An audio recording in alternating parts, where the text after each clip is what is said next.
Selamat malam teman-teman dan guru semuanya. Saya Chelsea Valencia Tosowit dari kelas 81 akan membawakan materi kesehatan yang berjudul penyembuhan jiwa. Apa arti jiwa? Menurut Kamus Besar Bahasa Indonesia, kata jiwa memiliki arti roh manusia yang ada di tubuh dan menyebabkan seseorang hidup atau bernyawa. Jiwa juga diartikan sebagai seluruh kehidupan batin manusia yang terjadi dari perasaan pikiran, angan-angan, dan sebagainya. Gambaran ini adalah gambaran 5 jiwa. Di Alkitab, dikisahkan seorang yang bukan hanya membutuhkan kesembuhan fisik, lebih daripada itu, ia membutuhkan penyembuhan jiwa. Pada saat itu, kerumunan orang banyak juga telah berkumpul untuk melihat Yesus. Yesus pergi ke suatu rumah untuk mengajar, dan orang banyak memenuhi rumah itu dan sekitarnya dan berdesak-desakan untuk memasukinya. Langkah-langkah penyembuhan jiwa. Langkah yang pertama, mendapat dukungan dari sahabat. Memiliki sahabat dapat membantu dalam penyembuhan jiwa. Seperti terdapat dalam Lukas 5 ayat 17-18, di mana beberapa orang tiba dengan menggotong seseorang yang lumpuh dengan sebuah tilam, berharap untuk dapat penyembuhan dan bertemu dengan Yesus. Sahabat-sahabat dari orang yang sakit lumpuh mengusungnya di atas tempat tidur.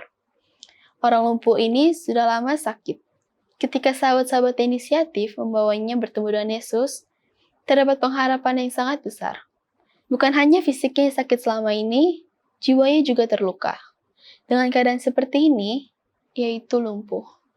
Pengaruh sahabat sangat luar biasa. Bagaimana dengan kita? Sudahkah kita memiliki sahabat, teman curhat, teman berbagi? Bersedih di saat kita susah, dan bergembira di saat kita senang. Langkah-langkah penyembuhan jiwa yang kedua, yaitu tindakan nyata. Seperti terdapat dalam Lukas 5 ayat 19. Pada saat itu, orang memenuhi tempat itu, sehingga mereka tidak dapat membawa teman mereka yang lumpuh itu ke dalam rumah di mana Yesus sedang mengajar. Jadi mereka mencari jalan agar dapat menaiki atap rumah itu, melalui sebuah tangga di sisi bangunan rumah itu. Teman-teman orang yang lumpuh itu membuat lubang yang cukup besar untuk menurunkan teman mereka agar dapat bertemu dengan Yesus.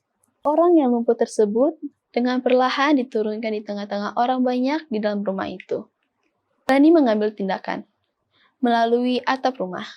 Setiap usaha pasti ada hasil. Pertanyaan bagi kita semua, sudahkah membuat tindakan nyata? Keputusan berani untuk mengatasi semua masalah? Ada siswa yang bergumul karena pikirannya fokus di game, tontonan, ataupun cara bicaranya yang tidak patut yang mempengaruhi jiwa. Langkah-langkah penyembuhan jiwa yang ketiga adalah bertemu dengan Yesus. Tiap orang di rumah itu merasa terkejut melihat serpihan-serpihan jatuh dari atap dan sebuah celah muncul di atap tersebut. Tetapi Yesus tidak berusaha untuk menghentikan mereka. Pertemuan yang indah dengan Yesus. Langkah-langkah penyembuhan jiwa yang keempat adalah menerima pengampunan.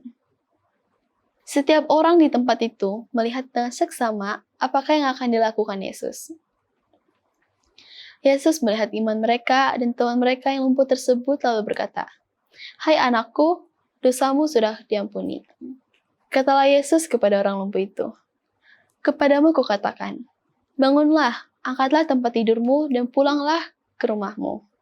Dan orang itu pun bangun, segera mengangkat tempat tidurnya dan pergi keluar di hadapan orang banyak. Orang banyak hampir tak dapat percaya apa yang sedang mereka saksikan. Dan orang itu pun bangun, segera mengangkat tempat tidurnya dan pergi keluar di hadapan orang-orang itu. Jadi, dalam kisah ini pelajaran apa saja yang dapat kita ambil? Jadi, 4 langkah penyembuhan jiwa pada malam ini adalah yang pertama, mendapat dukungan dari sahabat. Yang kedua, melakukan tindakan nyata. Yang ketiga, bertemu dengan Yesus. Yang keempat, menerima pengampunan. Seperti terdapat dalam Mazmur 103 ayat 3. Dia yang mengampuni segala kesalahanmu, yang menyembuhkan segala penyakitmu. Dan seperti terdapat Amsal 17 ayat 22, hati yang gembira adalah obat yang manjur, tetapi semangat yang patah mengeringkan tulang. Jadi, maukah kita datang kepada Yesus seperti yang dilakukan orang lumpuh itu? Marilah kita datang kepada Yesus untuk merasakan kasih-Nya dan berkat-Nya. Inilah materi kesehatan yang dapat saya bawakan. Terima kasih, Tuhan memberkati.